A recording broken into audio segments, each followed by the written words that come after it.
La da da da, la da da da, La da da da. la da da da da. I was gonna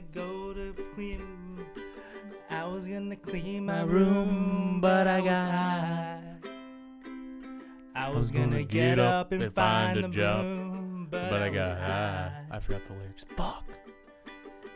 Room is still messed up, and I know why. Why, man? Hey, cause I got high, because I got high, because I got high. La da da da da. I was gonna go to class, but I was high. I could have cheated and I could have passed, but I was high. I'm taking the next semester, and I know why. Why, man? Yeah, hey, cause I got high, because I got high, because I got high. Da da da da da. I was gonna shoot the pot, but I got high. Was gonna review some albums, but I got high. I forgot to listen to them, and I know why. Why, man? Cause I got high, cause I got high, because I got high. Do I have the lyrics wrong? Is it not I got high the whole time? I don't know. The lyrics are kind of just, he wrote that in like 10 minutes, bro. But there's a reason why I sang that song. It's because there's some current events in the world of music and lemon pound cake? Lemon pound cake. Lemon pound cake. Made by his mom. Really? Yeah, it was his mother's lemon pound cake. I didn't know that. Yeah. I think the craziest line in that song is Family Guy. Because the guy looks like Peter Griffin. Peter Griffin. It's crazy. And you know they sued him for defamation. Of course. That's why. All the officers in. So, all right, let me add some more context. So. Everyone kind of knows what's going on. I doubt it. I want to add some context for like it sounds like we're talking crazy right now if you don't know what's going on. So Afro Man, he's kind of like a novelty music artist from the early 2000s. His huge song was Because I Got High. He also had what was the other big one? Colt 45. Colt 45 and Two Zigzags. Crazy Rap. Crazy Rap. But it's commonly referred to as Colt 45. Yeah. Thank you. I don't know why I was blanking on that. Anyways, he was raided by his local police department under false allegation that he was a kidnapper and drug trafficker, and they found none of the such in raiding his house, and they destroyed his door and his fence and whatever. And I guess by law, like, police are allowed to do that in searches, and all he did was come to the state and like in a nice way. It was like, hey, is there any way like can recoup some of this for like, and he was totally denied, like kind of like door shut in his face kind of wild type deal. And so he was like, why don't I just make a song about the situation and use the profits to repair my house? And so he does and makes some funny rap music. He uses the footage because he has full cameras all around his house, so he uses the footage as the rap video to the song of the police raiding his house. And a lot of the officers were made fun of in the video, ended up suing Afro Man for defamation and false pretense, or like, you know, like putting them in a bad light. And it is a pretty mean-spirited song, Lemon Pound Cake. Mean, it's funny, but he is a kind of a dick. But deservedly so. I mean, they raided him when he did nothing wrong. Yeah, he's not a kidnapper, drug trafficker. Yeah. They just thought a silly dude who was like made music about him smoking weed is just like some like I don't even know, criminal mastermind or something. I don't even know, dude. But I think this is, you know, he's a bit of a 1.5 hit wonder, almost a 2-hit wonder, debatably. Yeah. Because I got high charted. Like, it was a chart. Oh, really? It charted. It was like being played in the radio. Wow. Yeah, it was like a joke song, and it was like, it was a novelty. Like, thing. he was a 1-hit wonder by the technical term, and like if you want to give the Billboard technicality. But like obviously he has Colt 45 and he has a lot of songs. Like Afro Man's well known. People know Afro Man. He's and I think this situation is kind of like his new. I think Lemon Pound Cake is gonna be one of the biggest songs of the year. I'm not kidding. I think that song's gonna blow the fuck up in the next. I hope so. Good for him. It's gonna be the next Not Like Us. Anti-authority. Yes, sir. No, this is more. This is more powerful than F the police. Fuck the police. It's a song called Lemon Pound Cake. Yeah. Well, and to give some context to the Lemon Pound Cake is Afro Man's mom made him a lemon pound cake and was sitting on his kitchen table. And during the raid, you can see a clearly overweight officer while he's walking through the kitchen stop, and his whole gaze is consumed by that lemon pound cake for a solid 3 to 5 seconds, and then he keeps going. But he makes a whole song about that officer and his infatuation with the lemon pound cake. That's crazy. Yeah. Wow. Okay. Well, yeah, that's going on right now, and I think we're gonna witness Lemon Pound Cake being it's gonna be at least a TikTok song, if it's not already, and if it's blowing up on TikTok, chances are it's gonna be blowing up on Spotify, and if that's the case, then it's might be a charting song. We'll see. I hope he wins Afro Man winning a Grammy. I don't know about that, but I'm rooting for the man. You know, he's not the greatest lyricist of all time. No, it's so deep. What are you talking about? He definitely has his place in hip hop and just music in general. Dude, Colt 45 is a banger. In two zigzags. Maybe that's all we need. We can go to the park after dark, smoke that tumbleweed, and as the marijuana burn, we could take our turn singing them dirty rap songs. Yeah, I'm not. Dude, like everybody knows that.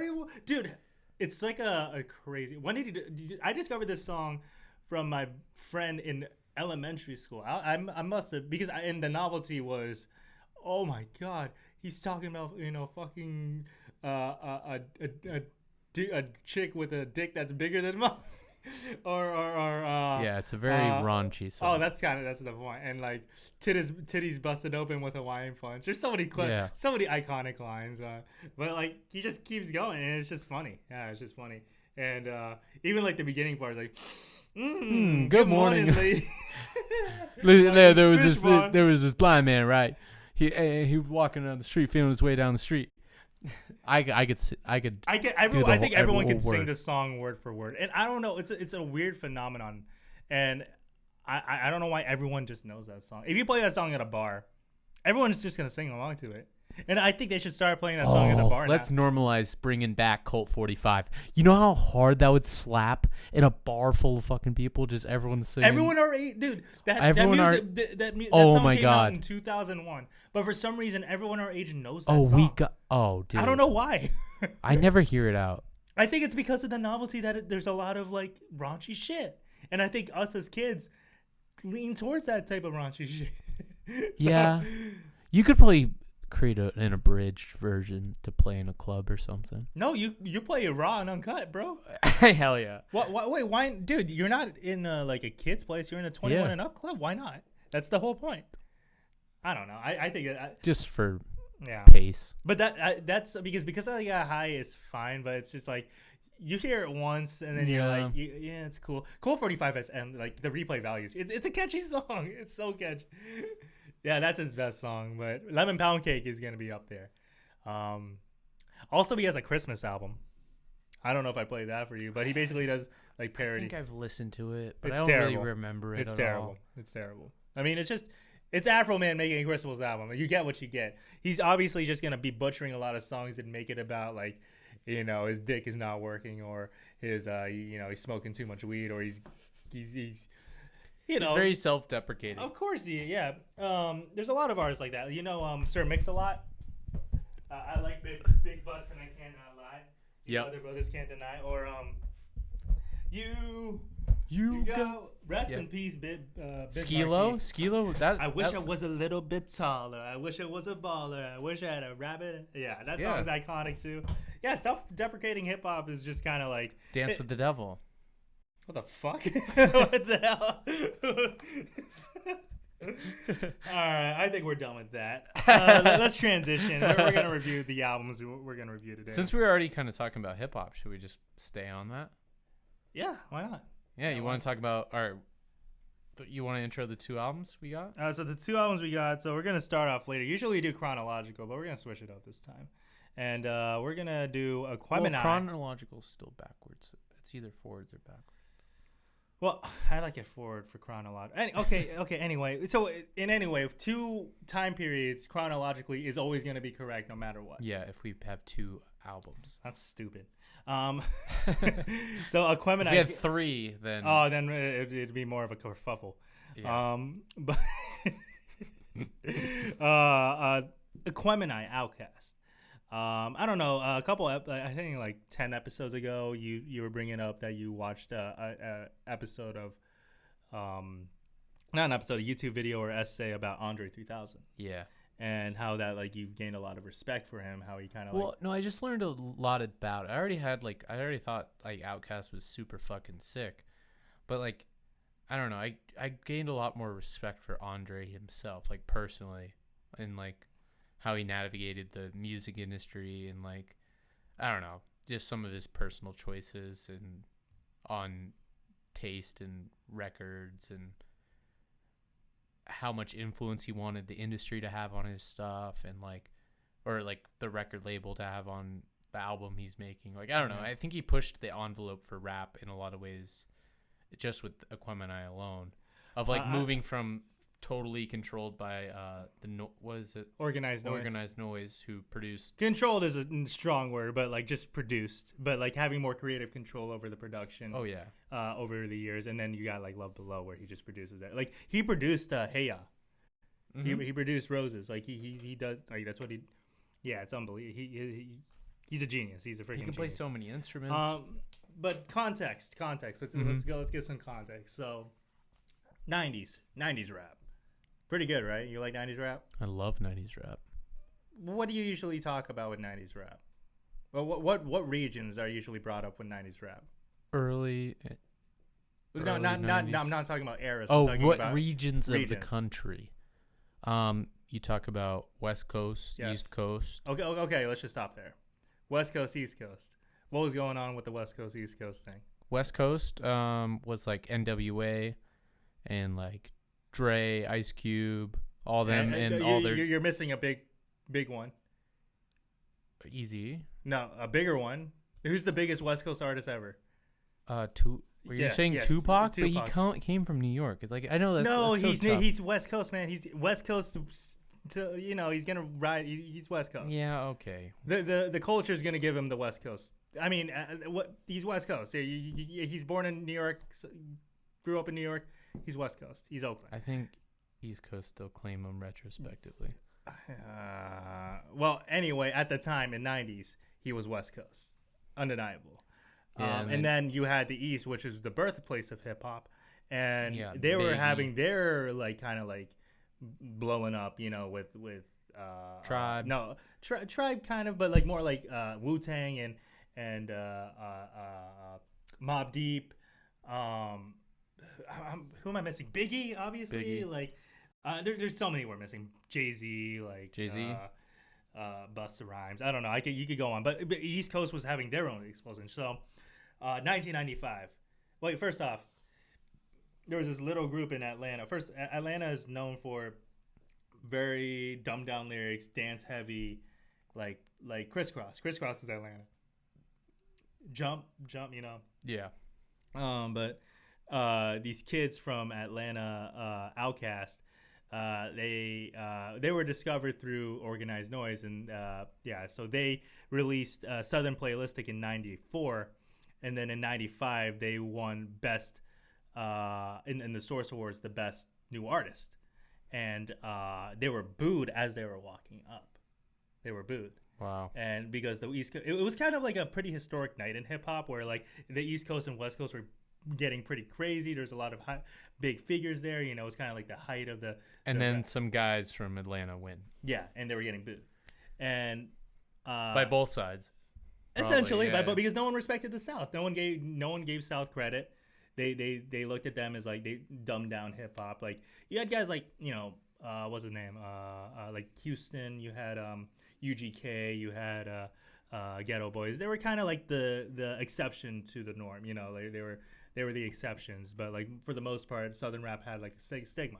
So Andre goes up to the mic and says, "I'm tired of these close-minded folks. I just want to let them know that the South got something to say. That's all I gotta say."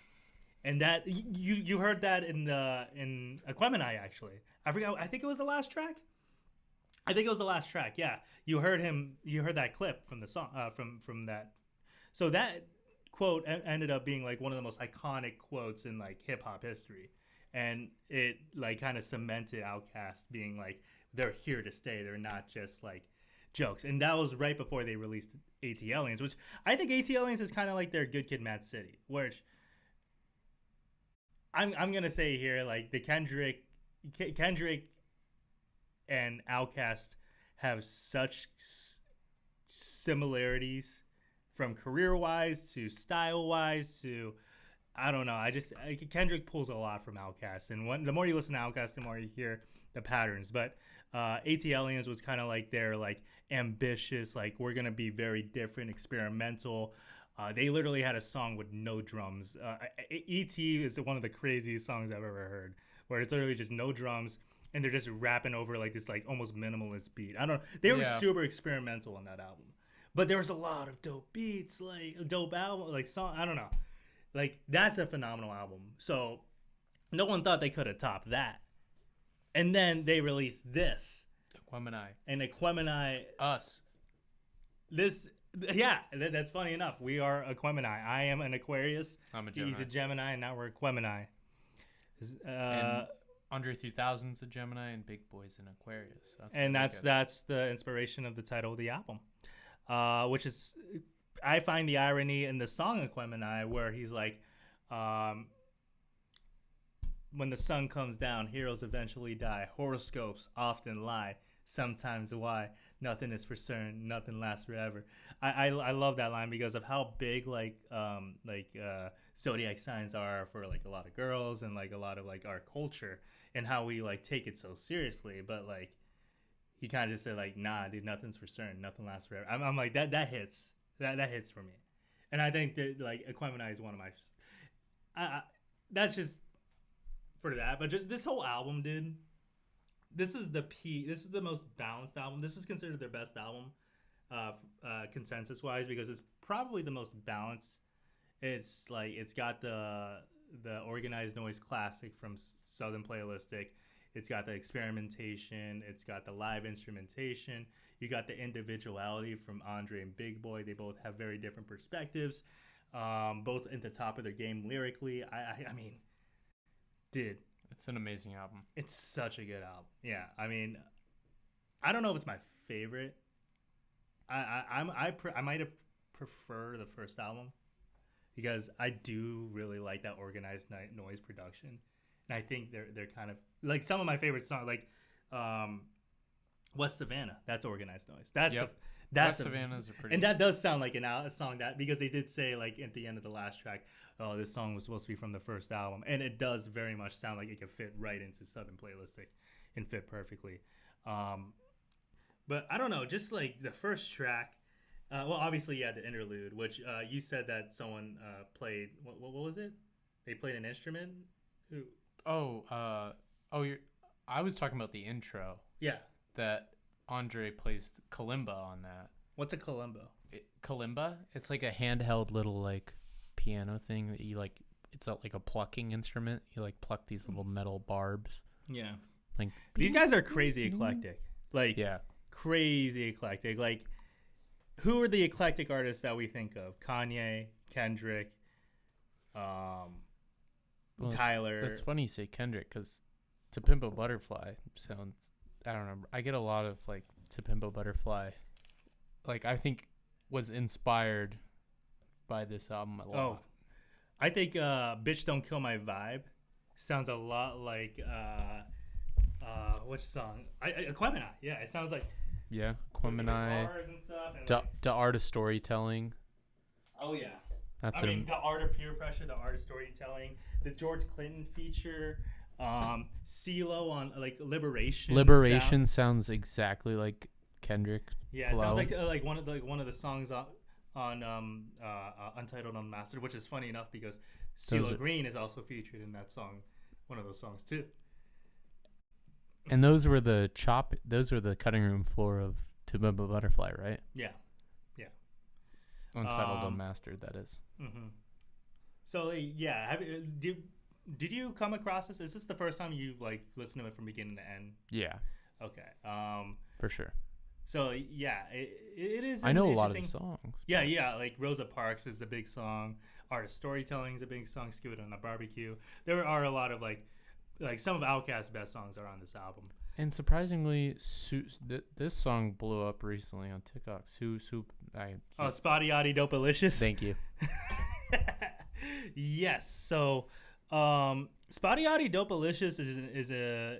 I would say it's pretty polarizing because I wouldn't be surprised if people don't like that song because it does go on and it could. I wouldn't be surprised if people could call it a skip. Yeah, this is a very long album. It is long, must say. And.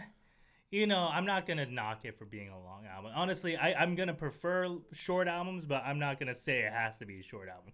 How long is An To hour Pimp 15. Butterfly? I knew this. Pimp is about the same album, same length. Really? Yeah. Yeah, because it feels like about the same length. Listen. Yeah. This isn't. It's conscious, obviously, but it's not. 119. But like, obviously, To Pimp a Butterfly is like clearly the more politically charged album. But Outkast, Outkast does get very like conscious. The vibes are the themes and topics are more of like Section 80 and yes, Good Kid, Mad City, but sounding To Pimp a Butterfly. Mm-hmm. Yeah, even with the live instrumentation aspect, that's very To Pimp a Butterfly too. Yeah, I think I'm going to make this claim first. I think Andre 3000 is the greatest rapper of all time. I don't know. I'd still put Kendrick as mine. It's just Kendrick takes a lot from Andre, man. And, like, Andre he was so ahead of his time. And I think people are still trying to do what he does in the underground and the mainstream. So that's why even like Drake tries to be a little bit like Andre. J. Cole likes to be. Tyler wants to be like Andre. Andre's Childish Gambino. Like the love. Like you think these albums are influential? The Love Below is so influential. Like Hey Ya. Like from like I don't know. I think that album sonically did not influence this album, but I think concept wise or like themes wise, I think Love Below and 808s and Heartbreak have a lot of similar themes. It's about a lot of love and heartbreak and like, a lot of singing instead of rapping, a lot of pulling from different sounds. So Andre is one of the first to be like really like out there in hip hop and real, especially in the mainstream. And the fact that this album was not as commercially successful as ATLiens. That's why that's another parallel as well because like, there are like Rosa Parks is probably the biggest hit on this album, but like none of these songs charted as high as Elevators, if you know that one. That was the song that charted. That was the big hit from ATLiens, which is crazy because that's a weird song too. It is a funky song. Yeah, but I love that song. That's one of my favorite Outkast songs. But this album didn't chart, and then it's crazy. And then you go from here to Stankonia, and Stankonia is everyone knows Stankonia. That's the album that like made them into like pop stars almost. Huge, yeah. Yeah. So just like Damn. It's just like Damn. And I would say like I'm gonna keep going with the parallels. Like B.O.B. reminds me of DNA. Like DNA, B.O.B. got the three-letter initials and the crazy energy, the weird flow. Like Bombs Over Baghdad is a crazy beat too. And that's Earth Tones. That's the three people. They constructed that sound. Weird. Mr. DJ? Mr. DJ. So Mr. DJ is, I think, named Dave Sheets or something like that. Yep, David Sheets. But he was he produced for like Goody Mob and like some of the big names in the 90s. Lots of people. Mos Def, Fuck, I just had the Yeah, list well, off yeah, the top of my he a head. lot, very prolific list, but he formed kind of a in-house producer group with Outkast called Earth Tones 3. Earth Tones 3. Yeah, and they produced most of this album. Honestly, a lot of these songs were produced by them. They produced a little bit of ATLiens. You got a little bit of Organized Noise Production, who are absolute legends in the Dungeon family, who absolute groundbreaking stuff. But back to Spotty Oddie Dopalicious. What do you like that song? It's interesting. Like I don't like it. It can be a little dragging. Yeah. I could see how but I don't know. If you're in a certain vibe, it's kind of fun. Oh yeah, but I think those are some of the most infectious horns you'll ever hear. That's the best part of the song. By far. Even like the singing's okay, and even like Andre's like spoken word shit at the end. I think there's a lot of similarities in a future review, the next review we're gonna have, of like there's like a certain section of the song I'm like, oh my god, this is incredible, with like Demon Days. Mm-hmm. Like there's a few tracks on there that like aren't, that are some of the deeper cuts that like, yeah, but like, oh, that part of the song is phenomenal. Oh, I wanted to do this for a future like kind of like snippet or like segment. Segments and songs that you wish you were longer. Oh, okay. I probably have some good ones. We'll come up with that in a bit. But we're talking about this. The only songs that I'm not the biggest fan. I don't think this song is a perfect album. I like Mamacita is probably like my biggest skip. It's all right. What? You don't? Right. Banana, Mamacita. It's cool. Yeah, it gets a little. Yeah, but like other than that, like I love Aquemini. Like some of the, it was like hit the bin, count to 10, Andre Vin, Lion's Den. His like I've watched the video to check the rhyme of the rhyme scheme on that song, and it's MF Doom-esque, man. He like Andre is just like such a gifted lyricist. He has it all. He could flow, he could rhyme, he could be deep, he could be creative, he could be unique, he could be out there, he could be one of a kind, and he is just the prototypical rapper. He's the greatest rapper. I think he checks out all of the boxes. The commercial success too, that's rare. He's one of the biggest stars. He's a borderline like pop star. Like it. He doesn't even like rap. He didn't even want, like, towards the end of his career, he hated rap. Like, He was like, he didn't want to rap anymore. He just wanted to make that's why he made The Love Below. Because he was like, I'm done with this rap shit. I just want to sing. And then now, in 2026, he's walking around playing his goddamn flute. And winning Grammys. Album, yeah. Winning Grammys playing his damn flute. I think that was just from name alone. 1000%. I think those people, like Andre 3000 is such, that's how good of a rapper he is. Like that should be a testament of why he's the greatest of all time. Is that people will buy his flute album. I don't think you can make a case with any other artist like that. I'm just joking. That's a funny point, but there's some truth to it. I know. But I don't know, Andre. There's some Wu-Tang influence. With Raekwon being on there. That's one of my favorite. That's an amazing great feature. That's the lead single. Erykah Badu is on there. I forget where she's in there. I think she's Mama. Is she Liberation? Actually, or she's Mamacita. I'm pretty sure. Who Andre dated. And also, I think that song is kind of like making fun of the people that are going after the Mamacitas. Like I find that song actually kind of funny. Oh really? Because he's like talking about like, oh, you're going to the club and you're buying the bottle to get the mamacita capatana. I don't know.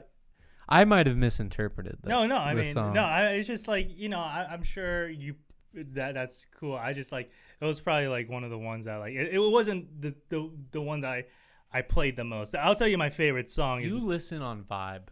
More so than you've noticed you noticed that? Yes, 100% I do. Yeah, Lately, that's just the way I am. Sometimes the theme of a song will like get me. Like I'll really be like, vibes very important to me. A unique aspect on the human condition I haven't heard before. like the art of storytelling. Like, okay, what's the difference between the story of that and the story of Keisha's song? They're both women going through like hardships, like through toxic relationships and like drug addiction and what's the word, like prostitution and all that, and just telling them like and the stories are like themes of cautionary tales. Yeah, you know, like they're not like fucking yeah, it's kind of like, and it's really dark. They're both really dark songs. Yeah, they end really dark. You know.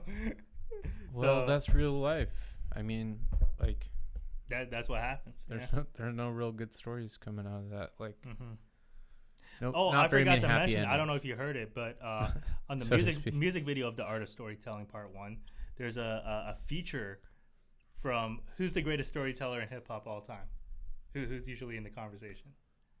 There's a few like old school, storytellers. Yeah. And I don't know if you're gonna mention him. Fuck. Eye Patch. Oh, fucking Bushwick Bill? Oh, you're close. No, not Bushwick Bill, but Slick Rick. Oh, Slick Rick, yeah. Yeah, Slick Rick is on the feature. He features on there's like a I remix. would have never thought of him as. I would have gone to like Eric B or. You mean Rakim? But no. Hip hop communities are gonna probably tell you like old school, like obviously you got the Biggies, the Eminems. Eminem storytelling is insane too. Like I listened to the Slim Shady LP. His Nate Dogg and Warren G Regulate is one of the greatest stories. And that's it. Ice Cube's a great storyteller. Yeah, it was a good day. It was a good day, yeah. Dude. Like some of the greatest rap songs are all stories of a night. Well, I think the art of storytelling is one of the greatest. Fucking Ghetto Boys. Oh, Mine Is Playing Tricks on Me. That's a great storytelling song. Yeah, and I'd put it up there all the time in storytelling. Yeah. At night I can't sleep. I toss and turn. Because it's like a different perspective, like a story from each of them, I don't know. on the same theme. The Dance with the Devil is my favorite storytelling. Shout out. Let's see how many times we can reference Dance. I almost did it a little bit earlier, too. Yeah, I know, right? When you're talking about dark themes with Keisha, and I was like, yeah, Dance with the Devil.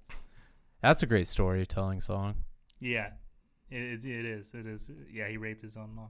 Oh, dude, hey, chill. Watch that. Don't say that on the VOD. Okay, we won't. We can reference the song. Essayed his own Mamacita.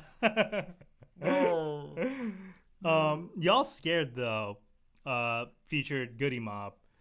That's a really good song. I like it. It's not my favorite, but I like it. I think it's good.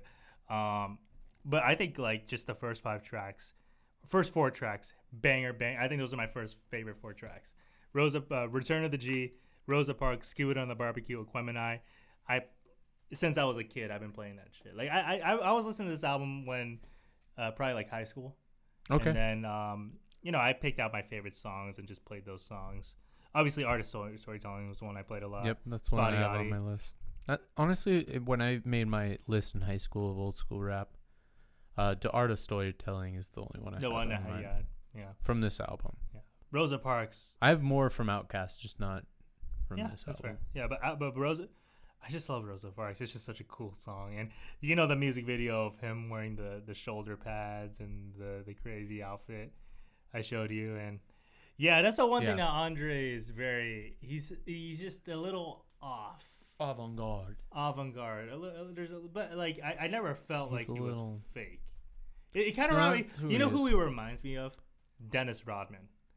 And but he's not like controversial. He's not gonna be like erratic. No, Dennis was erratic as fuck, dude. Yeah, but like I'm talking about, he was a wild. But Dennis, like in his peak, was like very out there, kind of unconventional. In the middle of the finals, he goes, "I'm going to Vegas." No. You're it was wrong. In between. That was during the final stretch of the regular season. He went to the finals. He went to WWE, and he wrestled with Hulk Hogan between the finals. Wow. That's even cooler. And he won. Okay. That might be a bad comparison, but I'm just thinking like that person who just like kind of like doesn't give a fuck what people think. Who just kind of like Lauryn Hill. Which is funny. This album came out the same year as Miseducation. Yeah. You know who I kind of like Kanye. I find this album way more entertaining than Miseducation. Entertaining wise, sure. Ways. But in terms of like more powerful, I don't know. Education is just really powerful. I get that. Yeah. Like I'm not trying to knock that, but like I don't know. Yeah, this album's obviously more fun to listen to. I mean, it is like I don't know. More really fun is the right word, but I don't know. They're both long. Lauryn Hill's just feels longer.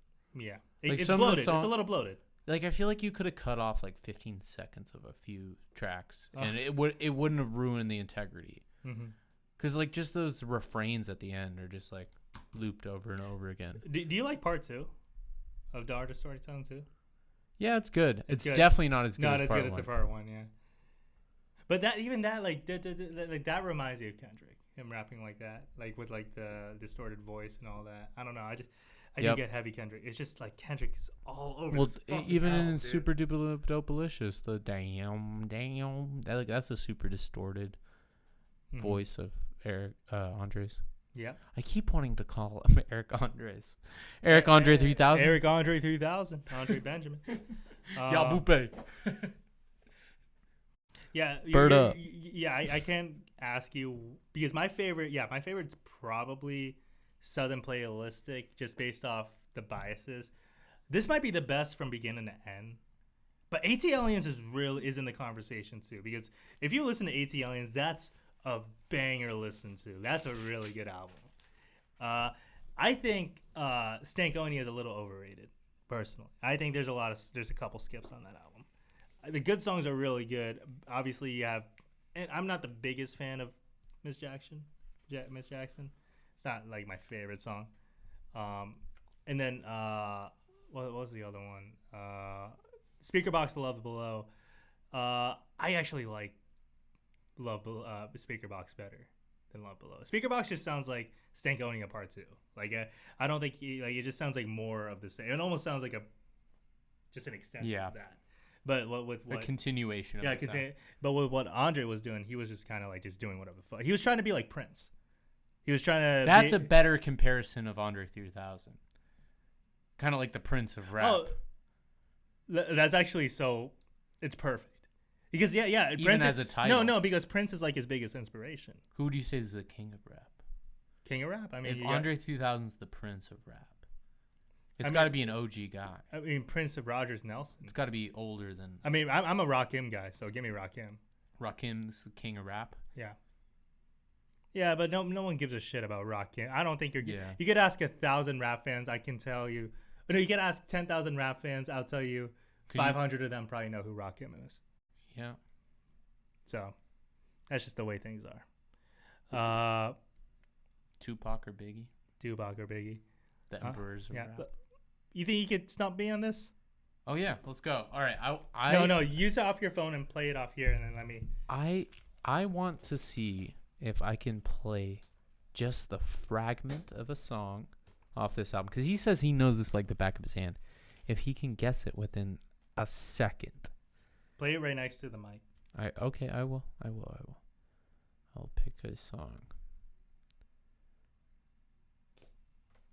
You ready? Yes.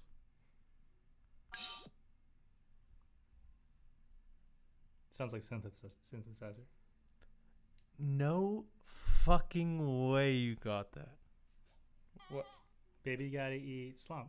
Well, that was on accident. Okay.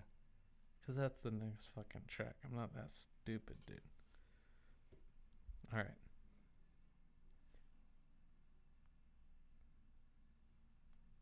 You ready? Go ahead. Did you hear that? No. Oh, that's Rosa Parks. No fucking way you got it from that. That is insane. How are you getting these, dude? Like, honestly. And you can't see it from behind me somehow, right? All right, here we go. Here's the next one. Chonky Fire. No way, dude. You're nailing these. All right. Here's the next one. I feel like the first one was the hardest one for you. You ready? Here's the next one.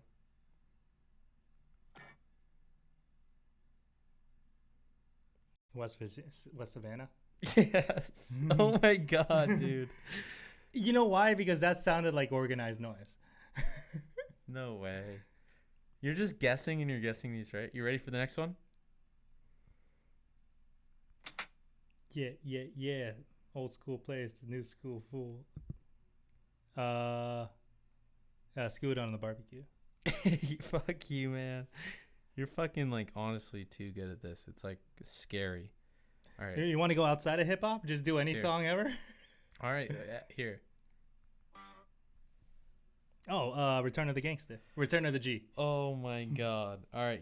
I kind of want to keep testing this. This is insane. It's not that insane. It's absolute. That was absolutely insane. It's whatever. I'm cursed, man. You like you said, I'm more about vibes than content. I'm a musician, dude. I'm a guitarist. I prefer sound over lyricism. All right, we're gonna go to other music and see if you can get it off of like one instant. You ready? Yeah. Here is the next one. You ready? Mm-hmm.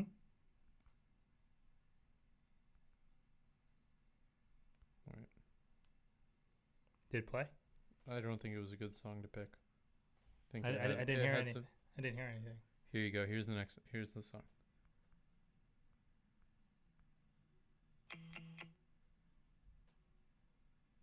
I know this song. I think this is the Cars. I think this is it's a Good Times Roll. Oh, just what I need. Oh, Best Friends Girl. Oh, you almost said the name. Just what I needed. Yes. Just what I needed. God damn it. Nice. Dude, that was so close, dude. To be fair, the Cars all sound. No, not all of the songs. They have similar vibes. That was a Kiss of Life shot. Yeah, I played too much of it. You did play too much of it. Oh, dude, I'm gonna play a couple more obvious ones, and then I think I have one that will stump you. All right, you ready for the next one?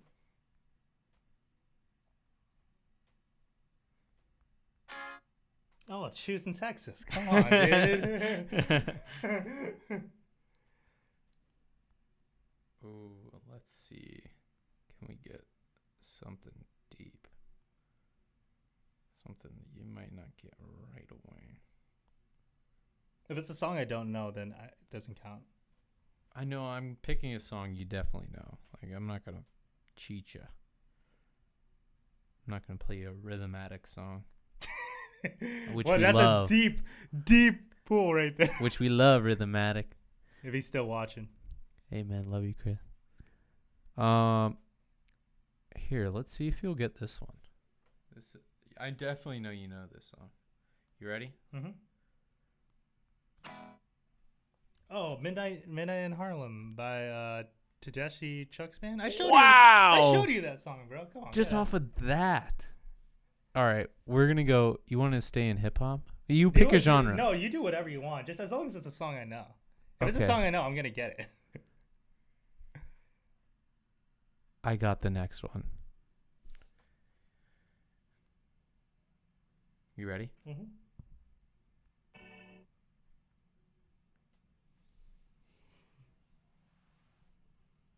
Here, I got a better one. It sounds like a dance song, like EDM.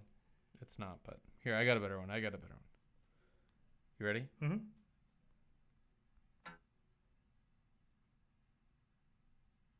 Need more? I'm thinking The Chain by Fleetwood Mac. No. Right decade. Here, you want more? Mm-hmm. I don't know the song. Yeah, you do. What song is that? You don't know that song? What is it? It's O Tengo Suerte by Matsuyoshi Takanaka. There's no fucking way I would guess that in a million goddamn years. Get out of here. I listened to that shit once or twice. I thought that shit was fire, but there's no way I'd memorize it. Okay, fine. I'll play one you Pop music, man. That's what I know. Okay, I'll play you some pop.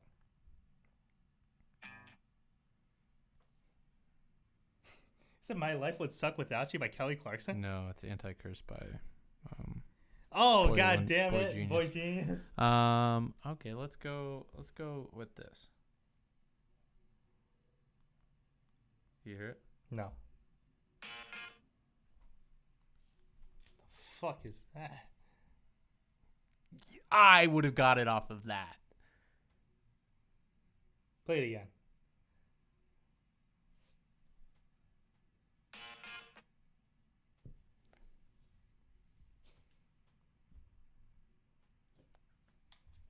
I don't know.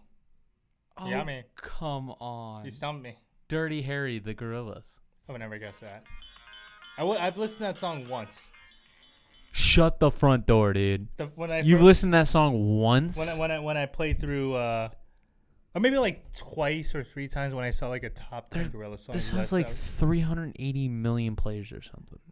You think I listen to every song ever, dude? I don't. There's no way. It's impossible. That was like a big song. Yeah, I don't know. That's like a Gorillaz essential. I told you my extension with the Gorillaz is Feel Good Inc. and Clint Eastwood. You don't know Melancholy Hill, Dare. I mean, I've heard those songs, but like they weren't my like on my playlist or anything. Wow. Okay. Well, we're finding out quickly what you know and you don't fucking know. All right. I'm gonna go off the top 50 list. Please. Oh, let's see if there's any on here you can't fucking get. Awesome. I don't listen to every song of the top 50. I'll tell you that. I listen to some of them, or maybe from our most recent list. Here, you ready? ready? I'm gonna get this, dude. Obviously, I'm gonna get this. Yeah, this is All Along the Watchtower by Jimi Hendrix. I'm gonna get every one of these. No, you're not. Yes, I will.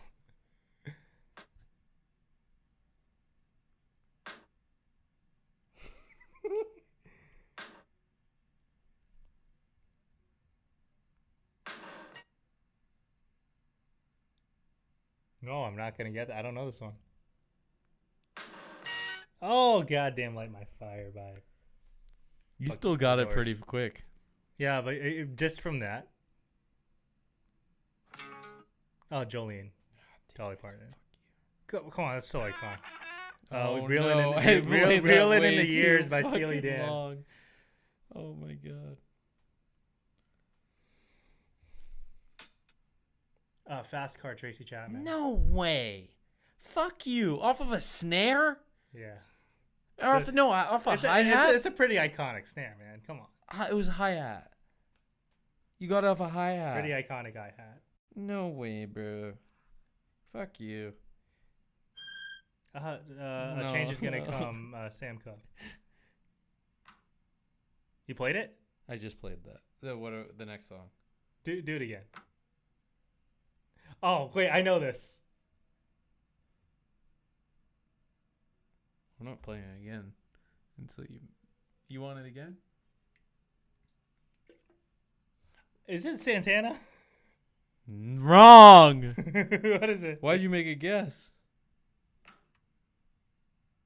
Dude, that's tough, man. There's no... Oh, Sympathy for the Devil by the Rolling Stones. You got it. Michael Jackson, Rock With You. Fuck you, man.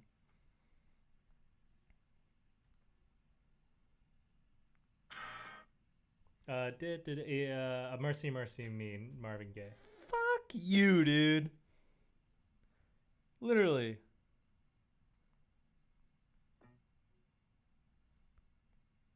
What the fuck? That's so crazy. Do it again. Oh, I went way too fast.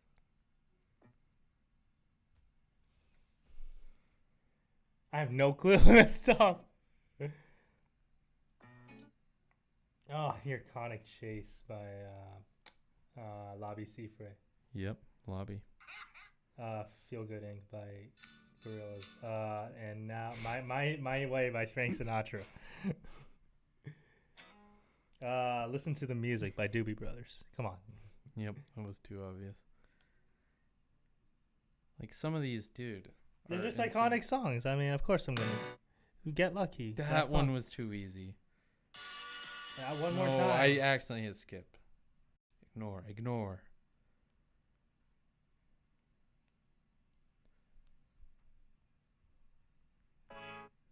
Slide. Good job.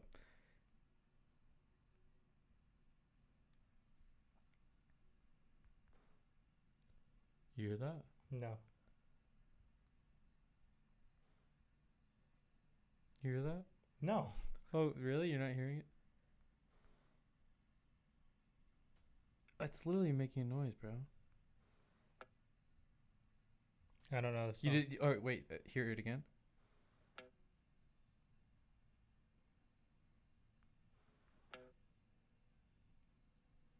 Yeah, I now hear it. Did. I don't know. Could You Be Loved? It Bob Marley. No, yeah, I would never guess that. Did you hear that one? Play it again. Last one. Why is it not loading?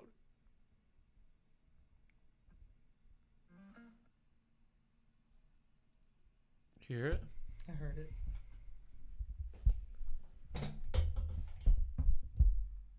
I don't know if I know this one. I don't know. Valerie, Amy Winehouse. Oh, you did the old version, the 60. This is actually a better version, I think. Yeah, I got you with an alternate version. You got my ass. Well, yeah, it's a sad skill to have, but that's what I'm pretty decent at. Yeah, it's Valerie, dude. No, here, the next one. Respect, Aretha Franklin. God damn, dude. That's insane that you do that. That was a great thing to flex. That was better than any game. Chop that up. Do you think that's better than? Okay, yeah. I was gonna say, do you think that's better than knowing the year? That Chop it into two. One being Aquemini. That's better than knowing the year. Really? You think so? Because year is just brute force. Anyway, like. Yeah, I could do. You learn it once, and then you figure it out. That like one, I could do that. We could go back through some of the albums that we know the year of, and I could tell you them just because we learned it. Yeah, that's true. Well, anyway, let's move on to the second album. Okay. The Cars. The Cars. We're driving. The fucking Cars. Who the fuck are the Cars? They are automobiles. Use them. Oh wait, what are you're asking about the band? Yes. Oh. I'm just kidding around. Yes, of course we're talking about the band. The lead singer, I got the group here.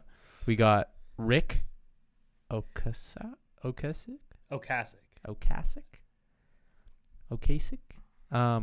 Elliot Easton on lead guitar. You got Benjamin Orr on vocals and bass as well. Vocals as well, and on bass. David Robinson is on drums. Wait, the Hall of Famer? Mm-hmm. Basketball player David Robinson amazing. is the drummer. Not only is he the center for the San Antonio Spurs. But he was the drummer for the Cars. Fantastic. And the guy that the Atlanta franchise is named after, Greg Hawkes, is the keyboard player. What Atlanta? What are you talking about? The Atlanta Hawks is named after Greg Hawkes, the keyboardist of the Cars. Shit, yeah, you didn't know that? Bro, crazy. Deep NBA polls. Yeah, for sure. All jokes aside, those are the members. Greg Hawkes, David Robinson, Benjamin Orr, Elliot Easton, and Rick Ocasek. And the producer is Roy Thomas Baker, who's a legend. Who the fuck? Who is that guy? He's like kind of like a producer. I think he's English. I'm pretty sure. Let me fucking verify. What were some of the Did he produce like? Oh, you want to hear some of the great albums he produced? He produced on Queen's first album, the self-titled Queen. Queen 2. He did Dusty Springfield, It Begins. The Cars, this album, of course. Queen Jazz, the album Jazz. Journey, Infinity. He's worked with Alice Cooper, Devo, Oh No Devo. Motley Crue, Too Fast for Love, Cheap Trick. Ozzy, No Rest. I forget the album, but it came out in 88. Local H. He also wrote the music for Wayne's World, the movie, which I think is a legendary pull.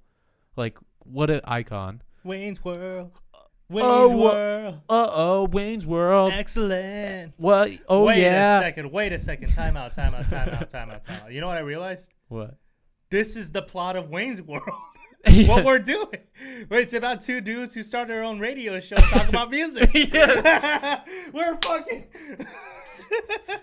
And this show is produced by posthumously. He told us in Lake Havasu last year, April 11th. He died the next day. Rest in peace. Rest in peace, Roy Thomas Baker. But he told us to start this show last year. God bless. Almost to the day. Almost to the day. Amazing. Rest in peace. God bless. Anyway, so the Cars. One thing. So a little bit of a kind of a funny anecdote, but you have a car? Sure. So my dad, since I started this podcast, he's been trying to talk to me more about music and stuff, and he was like, my cousin back in the Philippines would always play the Cars. You ever heard the Cars? And I'm like, well, Dad, I only listen to what you play around, and I've actually never heard of the Cars. I don't think you ever played them around me. And he's like, oh, that makes sense. I fucking hate the Cars. So that's how I know the Cars. And I realized that's why I never grew up with them, because my dad never played them around. He had a playlist. No, he had like a disc that his friend gave him that was like a list of like a bunch of different new wave songs from the 80s. Mm-hmm. And I'm sure the Cars was on that list, but he would always have his like certain favorites that he'd play. New wave. First, that was my first thought of this album. Like, this album has synths heavy. The guitar it's work, very art rock too. Art rocky. I don't know. I just got an 80s vibe from this album, which is funny because this album did not come out in the 80s. It came out in 1978. Yeah. I almost get like it's almost sarcastic in tone in some cases. I can see that. Like they're almost making the way he's fun singing. Of, yeah. Oh, like like I don't know. It almost feels like American Psycho. Is that the name of the? Oh, the Christian Bale movie. Yeah. Like almost like kind of like it almost is satirizing itself, or that. And, like, the 80s became this sound almost. Like, I don't know. It has this weird, like, place in music for me. Because it, like, came out before the 80s sound. And it's, like, very... June 6, 1978, to be exact. Damn. About 3 years before MTV. And didn't they have a video on MTV? Yeah.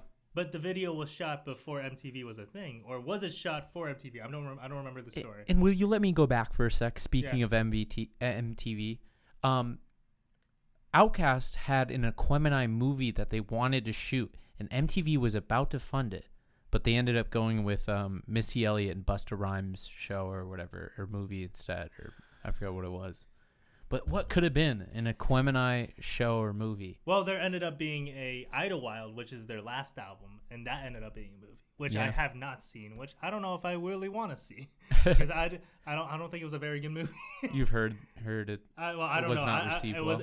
I wouldn't say it was. Was Purple Rain received well movie wise? I don't think it was. I think it was just 80s fluff, but the album's praised like it's one of the greatest albums ever. Yeah. So it's all the Beatles movies suck. Yeah, that's true too. All the Elvis movies. Well, I think one of those is actually good, no? Or are they all shit? I haven't seen it. I thought there was one that was like actually kind of held as like an okay movie. I think Madonna might be one of the best people to make it in the. What are you looking for? Your phone? Oh no, never mind. I found it. Yeah, I think Madonna probably had the best because she was in like that baseball movie. What's that baseball movie called? League of Their Own. She was in Dick Tracy. She was in like some of the biggest movies in the 90s. And a movie in the early 80s that kind of helped sustain this album was Fast Times at Ridgemont High. Which stars Sean Penn. Which is Madonna's ex-wife. Or ex-husband. The connections. The connection is crazy. Because Pepe Sylvia. Have you watched Always Sunny? Of course, but it's the memory's blurry. So there's like a scene where like Charlie was in charge of the mailroom and he starts like connecting all. He's like, "Who's Pepe Sylvia?" And he's like going crazy and like drawing connections, and it's just like I forget what the fucking crux was, but it was just him fucking unable to be. He's always like illiterate. Yeah. But anyways, it's just him freaking out. The meme is always like. Pepe Speaking of It's Always Sunny, I'm watching Abbott Elementary, and they did a crossover episode with Abbott Elementary. Yeah, it's a show about kids. What, are you calling me a pedophile or something? No, I'm saying like Abbott. It's like that's like some like Big Bang Theory type beat. No, Abbott. It's I know. Underprivileged school. I know. And they what's the name? It's Always Sunny had a volunteer at the school, and they were like elementary teachers, and they were teaching Charlie how to read. That's great. It was a pretty funny scene. But anyway, back to this. Fast Times with Ridgemont High. I'm not totally familiar, but I heard it's an 80s classic. I'm pretty sure it's an 80s classic. Yeah, it has one of my favorite scenes, like comedy scenes where there's this character Spicoli, who's this You've like seen it. dumbass. Yeah. Okay. Who's this like dumbass kind of like surfer dude, and he's like having this interaction with the cashier. He's like, I just need all I need is some frosty brews and some tasty waves, dude. Like I don't know, it's like one of my favorite like surfer lines of all time. This character Spicoli. And what was the song that was used in that? Is it not? No, it's not Spicoli. What the hell is his fucking name? It starts with an S. But Jack, what was the song that was used in that movie? Moving in Stereo and. Oh, there's two songs that was used in that movie? There's two. Okay. My Best Friend's Girl. Because I will say, overall, this album's pretty solid. You're all I've got tonight. I just got like a classic rock with that new wave sound because the synths give it the new wave edge. And they credit, that's what kind of made them kind of like art rocky, was this like clash of like synth and like classic rock. Mm-hmm. Talk about ahead of its time. Yeah. Like talking about like this shit sounds like it came out in 1985. Yeah, it could, like seriously. You could put in like a song like "Good Times Roll" and it'd fit right in with like a Jesse's Girl or like a what's that 8675309. But I still feel like this has a little more like air to it. Of course, no, I think this is way better than that. Yeah, no, the Cars are like actually like really like good. I mean, the first three tracks just off the bat, "Good Times Roll." That's my favorite. I think those are my favorite three tracks on the album. Just What I Need is, I've been playing that nonstop. That song's so good. That song rocks in the middle. I love Moving in Stereo. That's your favorite Oh, probably my favorite in the whole Interesting, album. Yeah.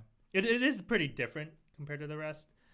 Because the rest has a pretty similar vibe. Like Don't You Stop, You're All I've Got Tonight, Bye Bye Love. Maybe, and you can throw all mixed up. Put all those together. It's pretty much like kind of like the same for a song. Yeah, but like I don't know, like some of these songs have some overplay for me, but I think are actually pretty good songs. Is like My Best Friend's Girl, like I think I've very heard that song. catchy. Yeah. Like it's huge. It's huge. But Just What I Need. I just been like I that's my favorite, one of my favorite songs right now. So I'll probably be playing that song a lot more. It'll probably be my most played on the year-end list. I've been fucking bumping that song. Good Times Roll is great. I'm surprised I haven't come across a lot of these songs growing up. You want a little lore on the album cover? Yeah. So that's Natalia Medvedeva.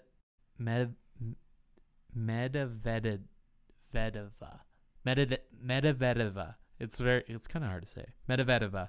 Natalia Medvedeva. She is like a Russian like poet, songwriter, model, and she also was like a frontman for a couple like hard rock like Russian hard rock groups too. So like she has this like weird connection through like music. I forget their connection to her, but like she's kind of like that's an iconic album cover. Like so many people. Yeah, I've seen that before. Like, like she's a part of music history. Like just with that alone. Also like her adding to it as an artist on herself. You know. Yeah, but I mean, new wave. I mean, that's the like Devo, B-52s, Blondie. But that all was after and also under Roy Thomas Baker. Were they all those other bands? Devo. Did he mention Devo? Devo was under there. I don't know about Blondie, but he was kind of like an architect for like the 80s sound. It's him and fucking Giorgio. These guys, well, Giorgio wasn't new wave. It was more like the dance. What would you call that scene in that era? Like I'm thinking like more is like theatrical fucking music. Yeah, like they use in movies. Pop. Like, yeah, for sure. Like Take My Breath Away in Top Gun. Mm-hmm. What year did Top Gun come out? 86. Oh, really? Was that old? Yeah. Wow. Dude, Giorgio's been doing it for a hot minute. Wow. I honestly did not know that he had that prolific of a career until we looked it up there. I'm like, wait, he did What a Feeling? What the fuck? Wait, that's like one of the most famous songs ever made. What the hell? Like, yeah, I did not do. That's the like we'll get into, and that's why he's featured on that Daft Punk album because they're honoring the legends. We'll get into Random Access Memories, but that album is essentially like basically Daft Punk telling his fans, "Hey, grab a pencil and grab a piece of paper and take some notes, and we're gonna teach you about music history." Take you decade by decade. You literally, you got literally every decade of who was responsible in making the dance music. The 2000s, Pharrell. 80s, well, you got Nile Rodgers. Oh, you're going backwards. Sorry. Yeah, and then in the 90s, Daft Punk. Daft Punk was very, very much in tune of the. Well, they had Julia Casablanca in the early 2000s. Yeah, he wasn't dance necessarily, but he was very. I mean, I guess indie or like I don't know. Yeah, it fit for some reason. That fit. Mm-hmm. I don't know. We'll get into that in a bit. Well, they weren't all just honoring dance music alone. I think they were going through like all music. Because there was what's that feature, the super slow song that I don't really enjoy. What's his name? Oh, Within. Within. I don't like. Who's Within. the feature on that? I don't know. Apparently, he's also like a legend. Fucking, is it Phil something? Help me out here. I'm not sure. We will get to that shortly. But this album, The Cars, has hit after hit after hit. I don't know. I put it. It's kind of classic really good worthy. Album. It's classic. It's not talked about. I don't think this album's really. I think it was like maybe not in your realm, but not like my circle. Oh no way. My mom I like and dad's age. Okay, I like every song in this album, except for "I'm in Touch with Your World." Me too. And that song isn't just like I'm not feeling it. I think that song is just straight garbage. It's kind of bad. Like I'm not like. That is a really bad song. And Don't You Stop isn't too hot either. I like Don't You Stop. I like that song. I don't mind that one. You're All I've Got Tonight. Love You're All. This is like a really great listen. And if I'm in the mood of some 80s, like it's hard. It's crazy calling this 80s because it's not 80s. It's 70s. But it's 80s in my eyes. And you know the song Drive, right? You played it for me, yeah. Who's gonna drive you home tonight? They have quite the discography, but interesting. Like, they went on to have a very prolific career in the 80s. This is kind of like the start of it, and this album definitely did not. It was a bit of a slow burn, you know. I think the Fast Times with Richmond High, because, dude, having your songs in the movie makes a massive difference. Yeah. Because it also like carries it for generations, especially if it's a huge song, a huge movie, like a cultural movie like that. Like The Graduate because like Fast Times at Ridgemont High is kind of in the vein of like Napoleon Dynamite for people, or like one of those high school like rom-com back in it was the 80s version of that. Yeah, raunchy Kong. Yeah, exactly. And that was like Sean Penn's big break, I think. It's a very like landmark movie of the 80s, and I think the Cars definitely benefited from it, and I think they had a pretty strong run after that. But I'm not familiar with the Cars. I'll be honest. I think this is the first time I really listened to the Cars like that. So I'm glad I listened to it. I'm gonna probably check out more. But yeah. Other than that, like I just like Just What I Needed. I mean, that's like just the song I'm just like going back to the most. I don't know what else is there to say. Like, it's pretty good for everything. Peaked at 18 on the Billboard, and then in 78, and then 79. I think it peaked at 4. So it had some staying power through the next year. I will say Rick Ocasek went on to be one of the most prolific, like a very prolific music producer in his own right. His own right, produced several of the Weezer's albums. Produced for because he learned from the fucking GOAT, dude. What was that other band that he produced for? What's the GOAT? Roy Thomas Baker, dude. That is true, yeah. Because he kind of, in a way, taught him, because he was like super technical.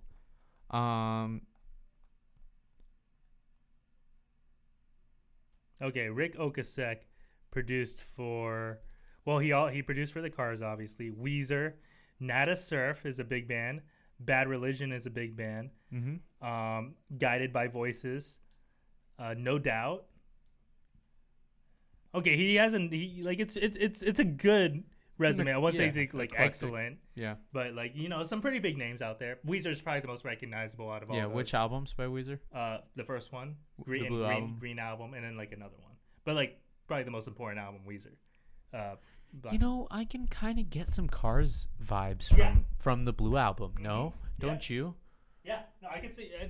Like I can see the influence. Like the like almost like satirical in a way, or like sarcastic in some of the tones of some of the songs. You think the Cars led to the Smiths and the Cure? No, not the Smiths, not the Cure. No, I don't think so. They were their own lane. They were too pop. Like I think they were too exposed. Like the Smiths were. They're very emo. I think like very like. Yeah, this is more upbeat. Like, I was like, this is pretty upbeat album. Yeah. Pretty tight, poppy, very very pop album. Like that was the one thing I like that stuck out. Like these are very easy listening, except for that one stupid ass "I'm in Touch with You." But I feel like there's some like very like ethereal parts of this. Like it's not all like super poppy. Like Moving in Stereo, I think is a badass song that is not a poppy song. Yeah. And it also has this like theme of like disillusionment. And like, I don't know, like very artsy themes. Yeah. And I just, this sound that they put on this album is just kind of just became the blueprint of what the 80s eventually be, like the new wave shit. It's just kind of crazy how you kind of seeing it in hindsight is interesting. I don't know how this album was received at the time though. Very well. That's something I want to touch on. Like it was very critically acclaimed when it came out. It must have been like, oh, this is such a new, like, cutting edge idea. Yeah. And so that's probably why it became the blueprint a little bit going forward, because it was so well received when it came out. Mm-hmm. And, like, who could blame it? Like, some of them I think have aged a little poorly. Like, My Best Friend's Girl, I think, is a little, like, dated? Yeah. Little dated. I mean, like, it's there's some wave. songs on here that I don't think sound dated. Like, Moving in Stereo, I don't think sounds like... Mm-hmm. super dated.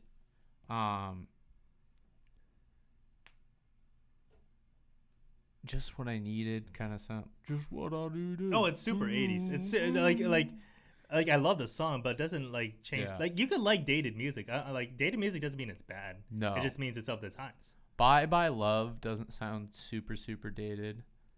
I mean, this You're All I've Got Tonight does sound dated. The synths and like I was gonna say, like, when I hear the harmonies, it's funny you mention Queen.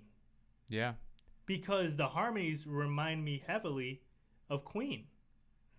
So like when you hear the harmonies, that's probably what he was trying to pull out. Since the connection is crazy, dude. That now it's all like, because if you study the producers, you see the themes throughout there. I mean, you could study the producers, but it's just like having an ear and just understanding different sounds and recognizing different patterns of sounds and like kind of putting two and two together. So kind of seeing that connection is pretty interesting. because I had the Queen connection. But it's fun having that verified a little. Oh, bit. absolutely! It makes me feel like it's earned. Just like kind of having just knowing your shit. Yep. I'm not saying I know my shit. I don't know anything, but I know what I can. Let's see what to do with this album. I want to do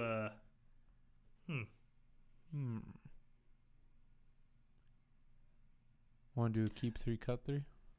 Yeah, or you give me King of the Hill 80s bands. Can you do that? Okay. I like this. Should I give you some time while I play some songs and give you Sure. Yeah, I mean, I can. All right, let's do it. I can come up with a list pretty quick while we're vamping. All right, let's do it. How about the Sun score? Can you update me on a Sun score while I'm looking up the 80s? All right, so right now the Phoenix bands. Suns are playing the Denver Nuggets. Grayson Allen just happens to be the best player in franchise history, so we got to live with that. Right now, the Nuggets won by 2 points. Sad. Are you sad? Yeah, this sucks. Sucks. What could have been? Injury. And now we can't win 50 games. We lost 33. So at least 49. We're going to be playing team. Yeah. We needed this win. Yeah, this was kind of a must win with 15 games to go. Yep. Well, give me King of the Hill. Okay, I got you. I'm going to keep it to a succinct list. Okay. Kind of like you gave me with the kind of same length list of the 90s. Like seven or eight. Yeah, of the 90s frontmen. All right. We're going to start with U2. The Cars are U2? The Cars are U2. U2. Okay. U2 or Bon Jovi? The band Bon Jovi. I just call him Bon Jovi because I like that. Yeah, I understood what you meant, bro. Still give me U2. Mm-hmm. Good choice. U2 or Guns N' Roses? U2.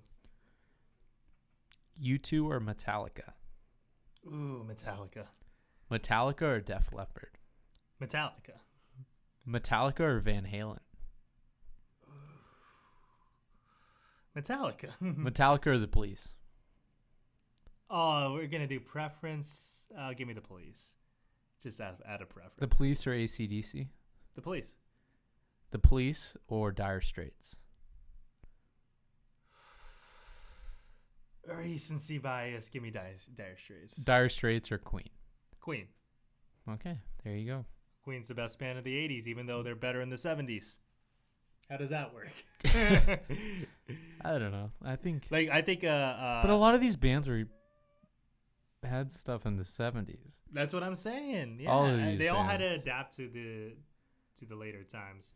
So I might have had a bad list. that's okay. It worked out. I should have picked some full. No, you picked some. You literally picked all the best. I mean, I can't think of other 80s bands that you could have picked. So it worked out. Well, like there's all the Motley Crue, The Cure, The Smiths. yeah, those are more in like I wouldn't say I wouldn't call them. They're probably the best bands. I wouldn't call them the most famous bands. Yeah, they're kind of like probably like B tier in terms of the famous bands. Like you picked the famous ones. Like AC/DC has the second best selling record of all time. Like, come on. Yeah, so that's the Cars. We could either end it off here, or we can do one quick 20 questions. 20 question, or not Like- really 20 guessing game. But. Yeah, let's do the guessing. Or there's another game I thought of where we both come up with a topic, and we like let's say like artists, or we pick. Let's just do artists, or let's just do album 20 questions. Actually, let's not. And I actually have a game after that Okay, let's do it. to try after. Let's do it. Okay. Pick it So all right. Between what decades? Let's go between our two albums. So let's go between 78 and 98. Okay. Between 78 and 98. An album. Do you know your chronological, your dates for your albums? Yes, I will pick something that came out between those years. Okay. For sure.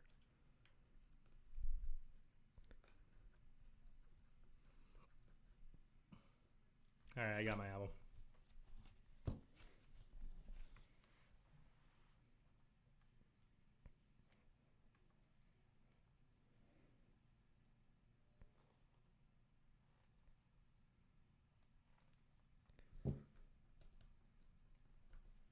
Wow. Okay. All right, I got my album. Let's do it. You go first. You got yours folded up and hidden? You have it written down somewhere? Hey, let me see if I have the right album title.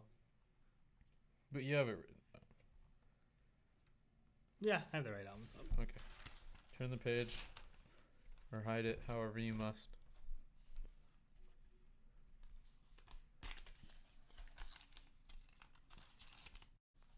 All right, we're good. Cool. You go first. My first question is, did your album come out before 1988? January 1st, 1988. Oh, I had it spoiled for me, dude. Either you pick a, yeah, you should pick another. I saw the album cover. When you opened the, I didn't mean to. What I glanced. Is it Whitney Houston? Yeah. Okay. Damn it. I'm sorry, dude. I didn't mean to. No. I just like glanced and I saw it. That's on me. Now I gotta think. I should have covered my eyes when you covered it. That's on me. My bad. My bad, brother. Here, I'll fix the laptop while you. All right, I got it. Yeah, let me do it. Man, that sucks to have to do this every time. I should just like leave it. Or put. Is there off display? Here, it's too late. We'll do it another time. I have a configuration idea. Okay, well we'll figure it out. Yeah. All right, sounds good. Okay, let's do it. Cool. You got yours? Yeah. My first question: did it come out before January 1st, 1988? No. Okay. Is your album made by a solo artist? No. Okay. Is your album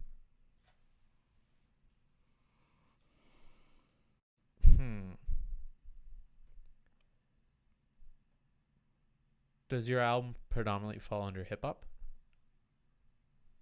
No. Is your album rock music?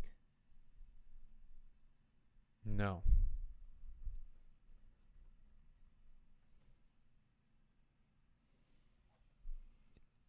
Is your album rock music? Yes. Okay. What's your question?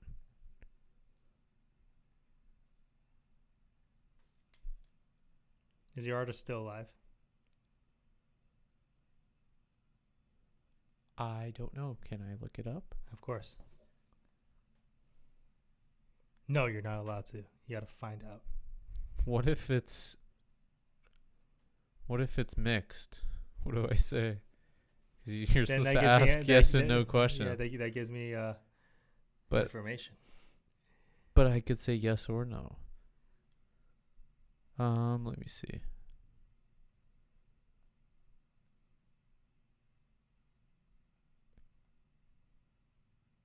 They're alive. Okay. Go ahead.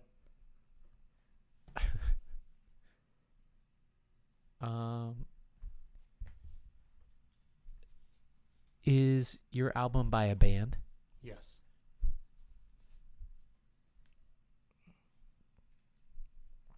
Okay. Was your album played on the radio a lot? Yes. When you said a lot, you threw an extra word. I said yes before you. Okay, I'll just enunciated say a lot. Let's go radio. It was played on the radio. Okay. A lot's a stretch.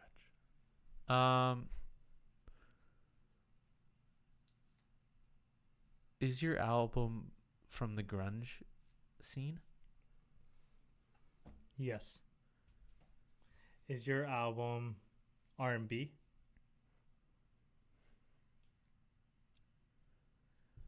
No. So it's rap. There you go.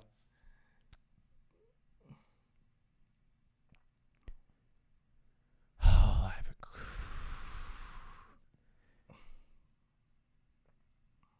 Oh fuck! What album are you gonna do? Is your album by Nirvana? No. I didn't think so. Fuck me. Is your album rap? Yes. That changes a lot. You haven't narrowed down the year at all. I'll narrow it down eventually. Is your album Dirt by Alice in Chains? It's not. Okay. Is your album...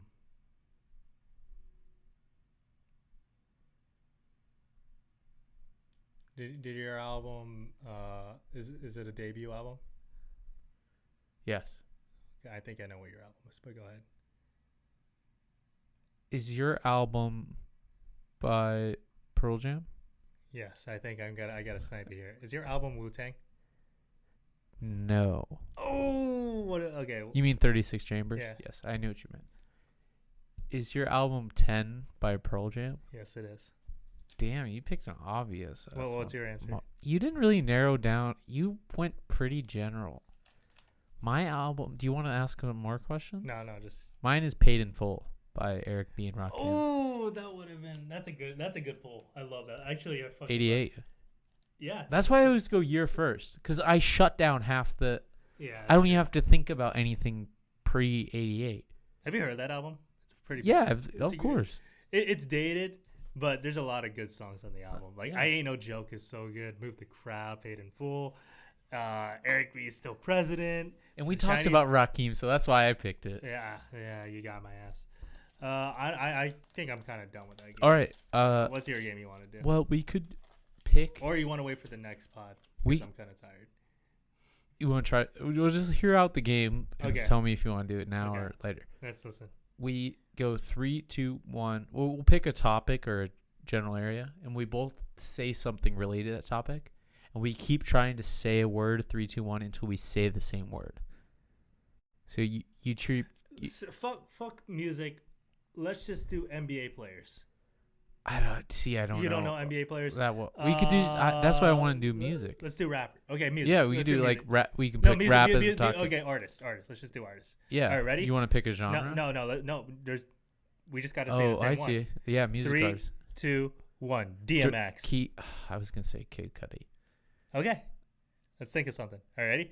3, 2, 1. Kanye West. That's too easy. That's too easy.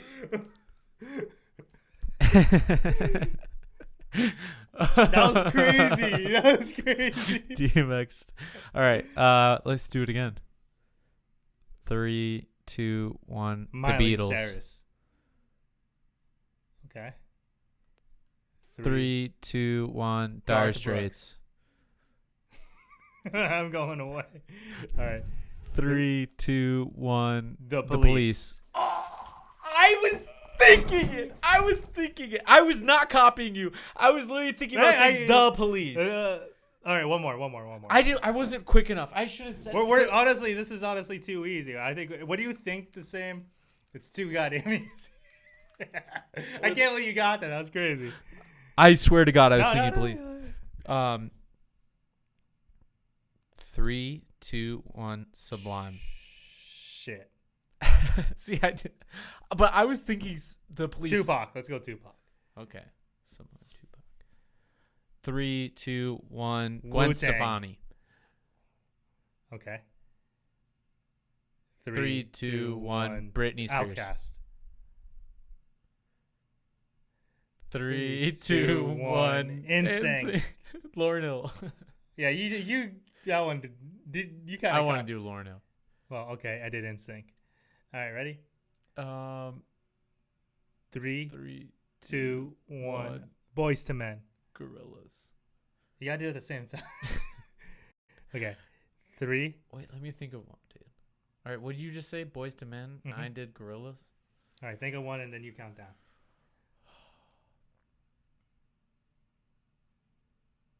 Okay, I got it. Go. 3, 2, 1. Jay-Z. Outkast. Okay. You got it? Yeah. 3, 2, 1. Eminem. It's too easy. I mean, it'd be fun if you did it with someone who you couldn't do that with. Dude, we've been doing this. We're in what, episode 53? We've been doing this too long. But that's pretty. That's pretty impressive. The police one scared me. Eminem was pretty good. Yeah, I don't know. You just kind of took a while. But like, you know, you said Outkast, I said Jay-Z. We're like, my thought was like, okay, who's the next biggest rapper around this time? Eminem. Same thought. So yeah, that was that. Hell yeah. I think that was a pretty fun pod. Finally glad we did it. Boom. And we'll see you in the next one.